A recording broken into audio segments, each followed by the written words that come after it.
Hi, I'm Elizabeth Hand. I am an American novelist and critic. I'm the author of 15 plus novels and many short stories, novellas, other types of fiction. I'm also a critic and a reviewer.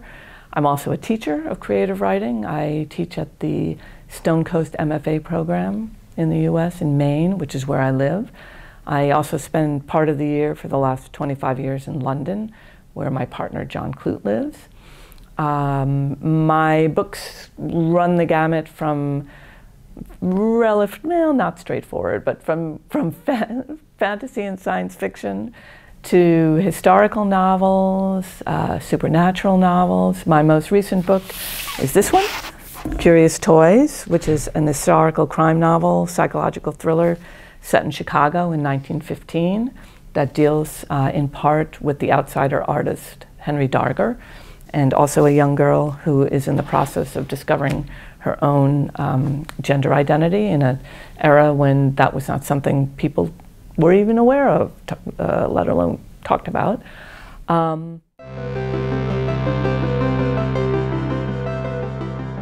My earliest memories of storytelling are probably from being read to as a child. I think many people have this exact same experience, no matter what country, culture they come from. I teach writing and have done that for a number of years, and what I have found is that writers all basically have the exact same origin story. And most of us, if not all of us, decide at a very early age that we want to be storytellers of some sort, and that was really my experience. I can remember seeing a movie, not a particularly good movie, when I was about 4 or 5 years old, called The Wonderful World of the Brothers Grimm, and it was a biopic about the Brothers Grimm, and not accurate at all. But towards the end of it, one of the brothers had fallen deathly ill, and the reason why was because he was an attorney by practice for his job, and he had been told that he had to give up this foolish storytelling, fairy tales, otherwise he would lose his job and his wife and everything that was precious to him. And as a result, he became deathly ill.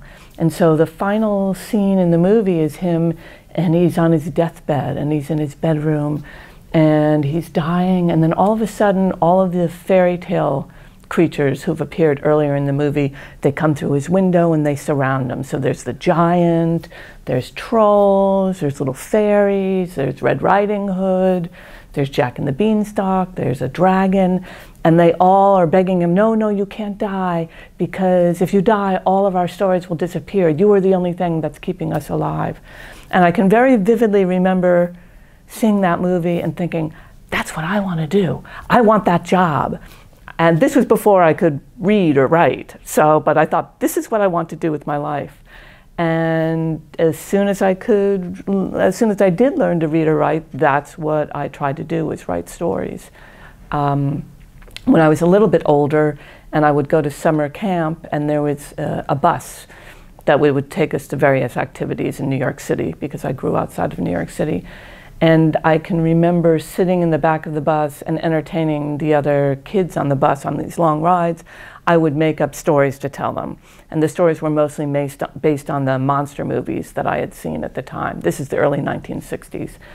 And then later, when I went to day camp, I would do the same thing. There would be a group of kind of nerdy girls that we were picked on and bullied by other girls, so we would run in the woods for the day, and we would basically hide in the woods from the counselors and the other people, and I would tell them stories to entertain them. I would tell them ghost stories. So from very early on, I was drawn to fairy tales. I was drawn to stories about monsters. I was drawn to ghost stories. When I got a bit older and was in high school and then in college, I got diverted by theater and playwriting. I wanted to be a playwright, and I studied that at university along with acting, and then found out after 3 years in a very intensive program that it was much harder to write a good play than it would be to write anything else, I thought. At the time I had not published anything, but I had had a number of short one-act plays produced, but I thought, I'm just not good enough to really do this. So I dropped out of drama school, spent a couple of years kicking around. That was the period when I got involved with the punk scene in New York City and in DC, and I did that, you know, I was involved as a participant observer. I was not a performer. And eventually did go back to school and got a degree in cultural anthropology because I thought that would be a useful thing to know about, and indeed it turned out to be, for writing science fiction. And my first 3 novels were sort of science fiction, science fantasy. I was inspired in part by Ursula Le Guin, whose parents had been very renowned anthropologists, and I thought, okay, she has a background in cultural anthropology. That's a good thing, obviously, for a science fiction writer, fantasy writer to know about. But it was a number of years before I got published. You know, I was a failed playwright. I was a failed, struggling writer. I also very much wanted to be sort of a rock critic, rock journalist, somebody like Lester Bangs or Ellen Willis. There were people who I really admired, but I wasn't able to do that either. But eventually, I was in my late 20s when I sold my first story, which was a kind of a horror story called Prince of Flowers, which I sold to Twilight Zone magazine. And at that point, there's sort of a catch-22 situation with publishing and writing, where it can be very hard to publish something if you haven't published something before. Once you've published something, it becomes easier to publish something else. So by that time, I had collected a lot of rejection slips, but I had also written maybe, I don't know, 4 or 5 stories. So after that first story was published, I was fairly quickly able to place most of the other ones, mostly in genre publications of one sort. And then my first novel, Winterlong, came out in 1990, and that was really when my career started to get rolling.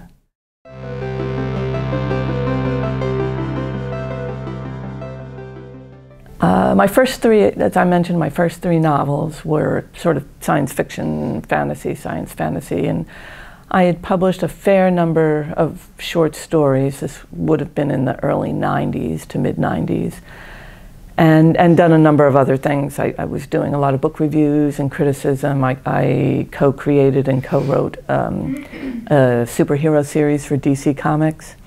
And then I published a novel called Waking the Moon, which was sort of a contemporary urban fantasy that drew a lot on my actual background. A lot of it was autobiographical. It was set in Washington, D.C., which is where I went to university and was living at the time when I first started working on Waking the Moon. And that was published, and that was very successful. And one of the things that people responded to it were the autobiographical elements. This is in like 1995, 96, and so it was pre-internet. So how I learned about this would be if I would do a reading somewhere and people would come up and tell me, or I would get letters. Back in those days, you could actually get letters, fan mail, that was, you know, real mail. And so I thought, well, this is very interesting. People are interested not in the stuff that I just make up, the science fiction stuff that is mostly just, you know, created out of research or whatever, but they're interested in things that I have actually done and seen that obviously I've transformed into fiction. So at that point, I started doing more of that. I had written several stories that were written in the first person. Waking the Moon alternated between a first-person narrator and a third-person narration. But I started playing around more with the first-person narrator, even if it was not specifically me, even in some instances if it was not, you know, even related to me vaguely. But I realized that that was something that I could do, and I could do well. And I did other things well, and I knew that, and I continued to write in different voices, and I wrote, you know, books from shifting third-person perspectives, maybe with a first-person thrown in. But it wasn't until 2007, which was when my novel Generation Loss was published. It was written, obviously, was in the process of being written before then. And that marked a real shift in my writing. I had a few years previously written a story that was quite autobiographical, that drew upon my experiences of being with a very dear friend during the final months of his life as he was dying of brain cancer. And there was virtually no fantastical or fictional element in that story whatsoever. And it was a powerful story. It won, won some awards. And so once again, I realized that this was something that I could make more use of. And in Generation Lost, the backstory of the narrator of that book, who is named Casanari, her backstory paralleled mine in that when I was 21 years old in DC, I was abducted and raped.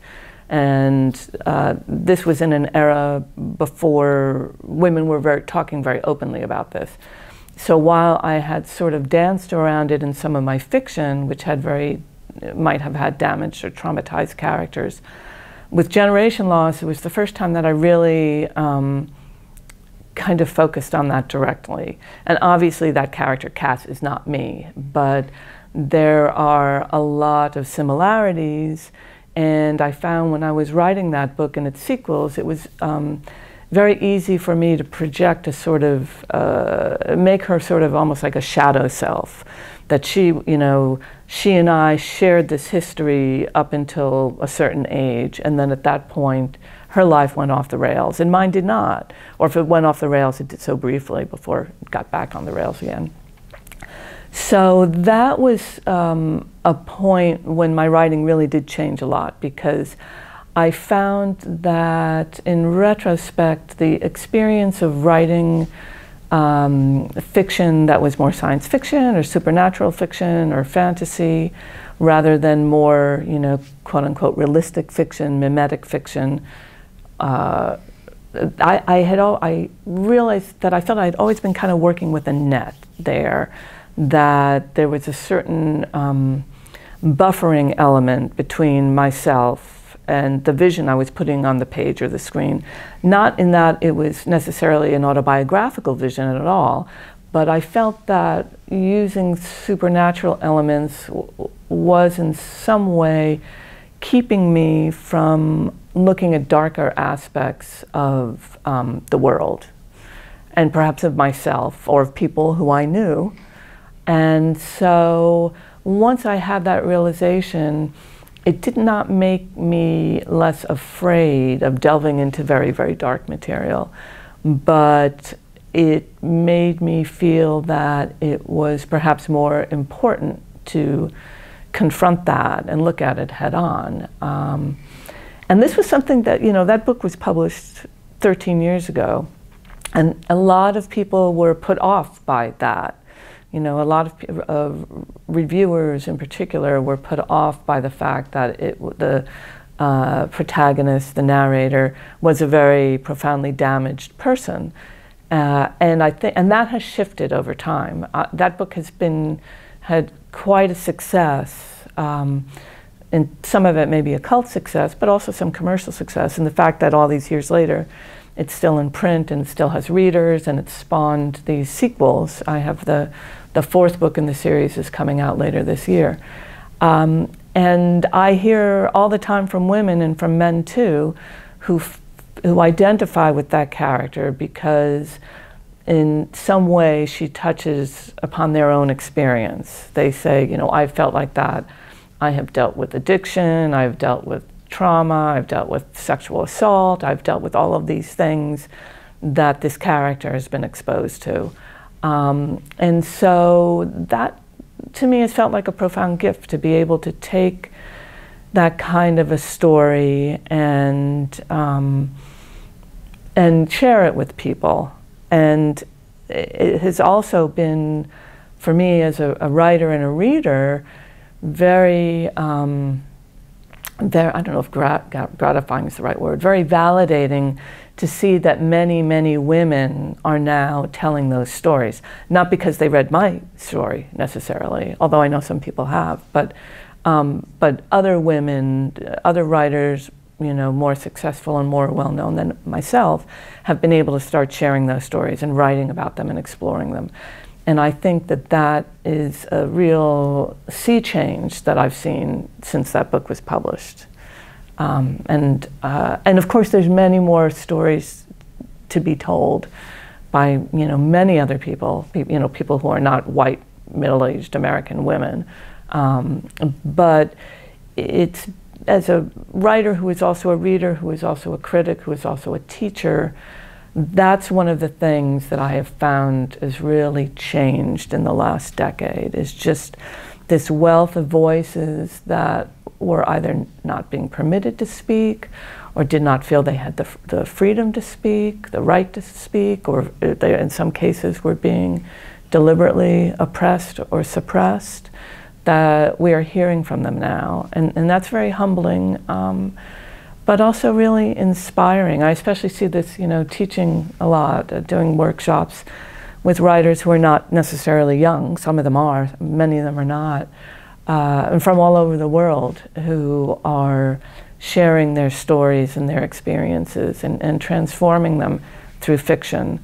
And I think that's one of the big takeaways for me, as both a reader and a writer, is realizing that transformation, that we have that power to do it, and that the raw material in our lives, that there's nothing that's like too base, there's nothing that's too dark or scary or too uplifting or too wonderful to deal with and transform in our work, or at least attempt to, even if we fail at it.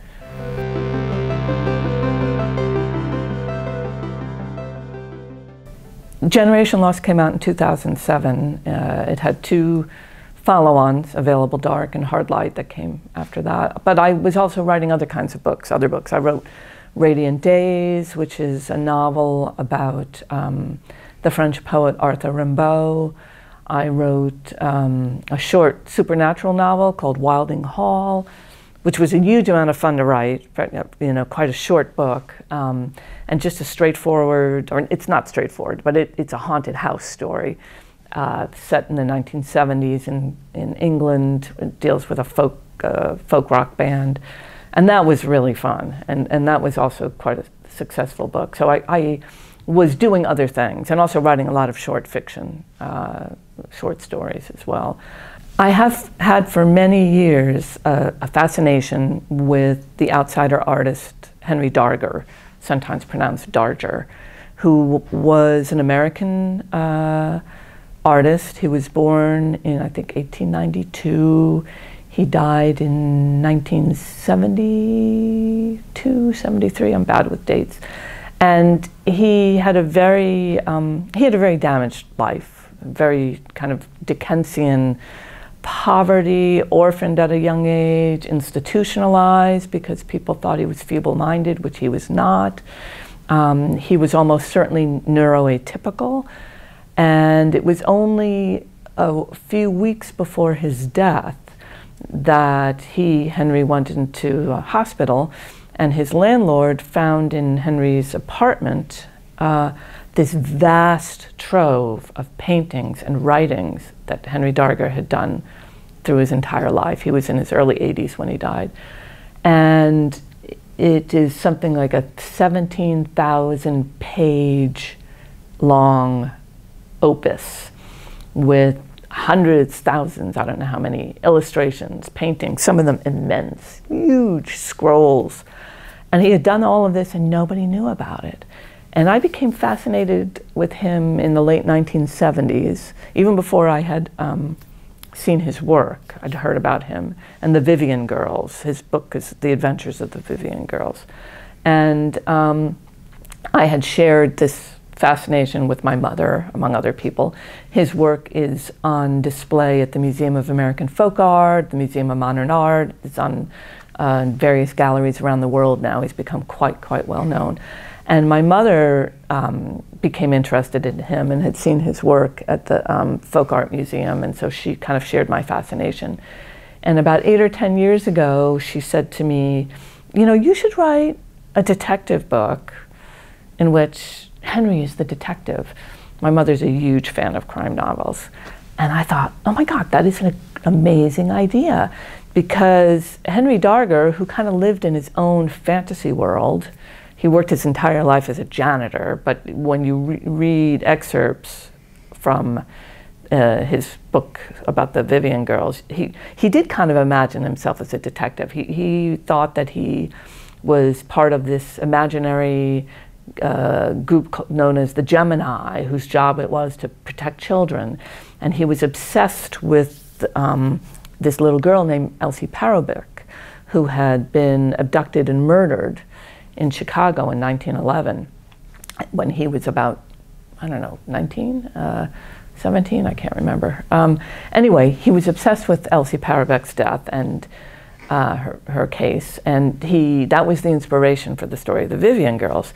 So I thought, well, this is a great idea. Let's take Henry, let's make him an actual detective, and I'll give him a sidekick, although as the book, which was Curious Toys, turned out that the central character is a young girl named Pin, a 14-year-old girl who was passing as a boy in Chicago in 1915.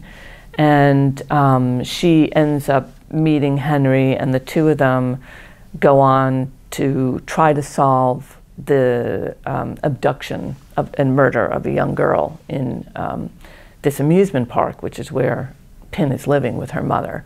They're very, very poor. Her mother is working as a fortune teller. Pin is disguised as a boy in part because her younger sister disappeared, is presumed dead several years earlier. And in fact, the same person who had abducted and murdered her sister is still killing children. But Pin's disguise as a boy also dovetails with the fact that she herself feels much more like a boy than she does a girl. And so the story also becomes kind of a sexual awakening as she becomes aware of her own kind of complicated gender, her own attraction to girls, but the fact that she prefers to see herself as a boy, a tomboy. And this in turn ties in with Henry Darger's work, which he often depicted children who were hermaphroditic in appearance. And it's speculated that this is because he never, in fact, saw any, he never saw a naked girl. He had only seen naked boys, so he took what he knew of boys and kind of transferred that to girls. So the Vivian girls and their cohort in these illustrations are themselves these very fantastical kind of differently gendered creatures. So the story explores that. I'm hoping it doesn't hit you over the head with it, but just, it takes place in 1915. This is an era in which the term teenager did not even exist. So we did not have a way, teenagers, adolescents obviously existed, but as a category, as a marketing category, as a way of looking at the world, young teenagers they themselves occupied, as they do in the real world, this kind of liminal state. In many ways, they were seen as and treated as adults. They had to go to work at a very early age, but they were also sort of idealized in the Victorian way of being, they could be kind of angelic, they were innocent, they didn't have any, of the sort of, they didn't have the sort of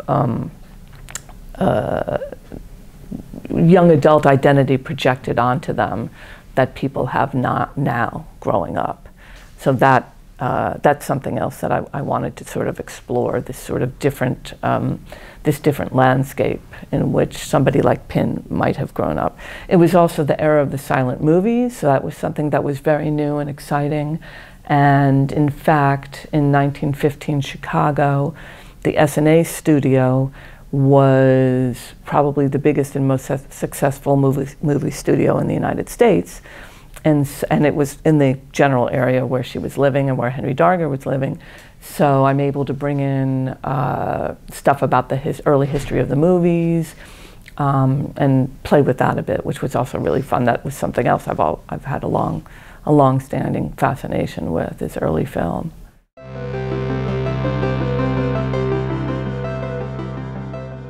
Curious Toys is a standalone novel, so it's not the only historical novel I've written.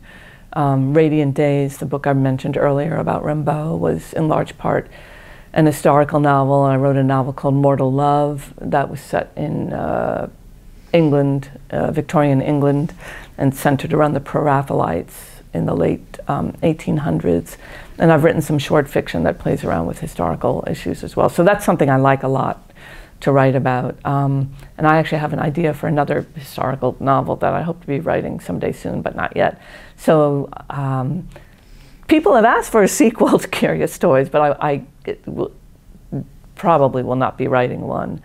I have, as I mentioned, the fourth Casanari novel, which is titled The Book of Lamps and Banners, and that will be out this fall in the US. I'm hoping the previous Casanari novels have been published in Sweden, so I'm hoping that this one will as well.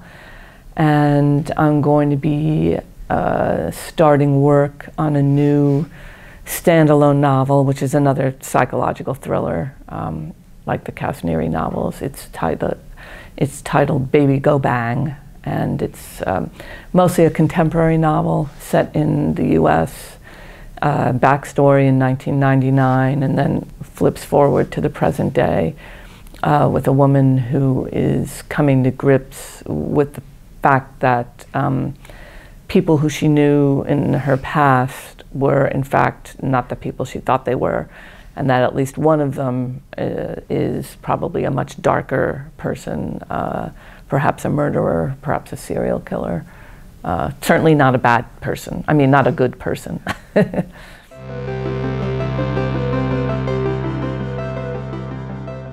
Oh, and I know one other thing I did want to add. Yeah.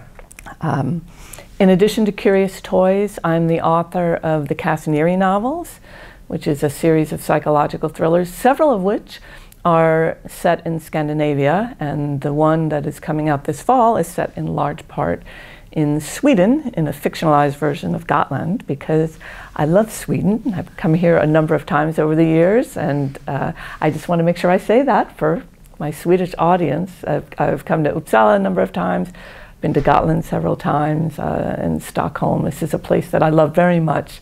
It reminds me very much of Maine, which is where I live in the US. As I mentioned, I'm also an instructor of creative writing at an MFA program, and have taught at a number of other writers' workshops across the United States and in other places for the last 25 or so years. And I feel that one of the most important things that anyone can do, not just people who are studying writing, but anyone in their lives, to have the opportunity and perhaps the obligation to tell their own stories. I read an article a few years ago in the New York Times that said that people at the end of their lives, no matter how old they were, they felt more satisfied with the prospect of dying, if one can ever feel that way, if they felt that their stories had been told and heard. And I think that this is something that many of us do in writing. I think this is one reason why writing programs are popular. But I think it's something very important to do as readers and as listeners. So if you have a story to tell and you can write it and want to write it, I recommend doing that as much as you can. But a large part of writing or storytelling also has to do with listening. So we can listen with our ears, we can listen with our eyes when we read a book. So the best advice I think that I've ever received that I will pass on to would-be writers or storytellers is to read widely and to listen for stories, not just to stories. The American writer Eudora Welty once said that as a child, she would listen in the rooms where her older relatives were gathered, and she said she wasn't listening to stories, she was listening for stories. So any hint that a story is being told. So for those of you who are younger people perhaps, to tell your own stories, but also to listen for the stories of others. And for those of you who are older people, to share your stories with other people, either through writing or through storytelling, you know, verbal audio telling. So, thank you.